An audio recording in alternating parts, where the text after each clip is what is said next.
KK factor को साथ रखकर नीतीश को तगड़ा झटका देना चाहती है बीजेपी। चिराग सहनी के जरिए तैयार कर रही है चक्रव्यूह। मैं सुधीर, आइए खबरों को विस्तार से जानते हैं। नीतीश कुमार ने जिस तरह से बीजेपी को झटका दिया, उससे पार्टी नेतृत्व बिहार में बिल्कुल अलर्ट मोड में आ गया है। अमित शाह समेत दिग्गज नेताओं का सूबे में दौरा हो रहा है। इसी बीच पार्टी नेतृत्व नीतीश को घेरने के लिए वो सब दाव चल रही है जिससे जेडीयू को चोट पहुंचे। जैसे जैसे लोकसभा चुनाव नज़दीक आ रहा है, वैसे ही बीजेपी अपनी रणनीति और मजबूत करती आ रही है। एनडीए से अलग होकर नीतीश कुमार ने आरजेडी संग हाथ मिलाया। इस बात से नाराज बीजेपी अब नीतीश कुमार को सबक सिखाने की कोशिश में है।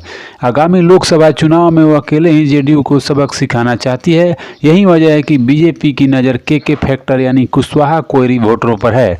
बीजेपी ने साधने की कोशिश में लगातार जुटी हुई है। यही नहीं, वो आरजेडी को भी कमज़ोर करने का प्लान बना रही है। यानी बीजेपी ने दोनों ही पार्टियों के खिलाफ अपनी तैयारी शुरू कर दी है। एक तरफ जहां बीजेपी की नज़र आरजेडी के मुस्लिम वोटरों पर है, तो वहीं जेडीयू के कोर वोटर कुशवाहा कोयरी पर भी है। बीजेपी की कोशिश है कि आगामी लोकसभा चुनाव 2024 में वो आरजेडी और जेडीयू को कड़ी टक्कर दे सके, जिसका फायदा उसे विधानसभा चुनाव में मिलेगा।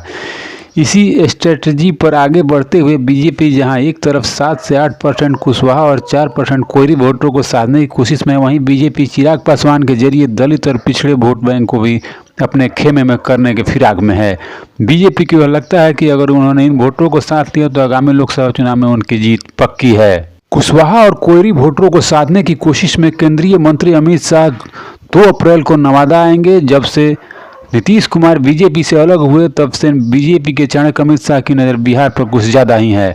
6 महीने के अंदर भीतर ये उनका चौथा बिहार दौरा है। अमित शाह नवादा के हिसुआ में रैली करेंगे। माना जा रहा है कि अमित शाह इस रैली के जरिए खासकर कुशवाहा और कोयरी वोटरों पर नज़र है। पिछले समाज के वोटर तो होंगे ही, लेकिन जो टाइमिंग तय की गई है वह यह बताती है कि उनकी कोशिश सम्राट अशोक की जयंती में शामिल होकर कुशवाहा और कोयरी वोटरों को साधने की है। ऐसे ही खबरों के लिए हमारे चैनल पर बने रहें।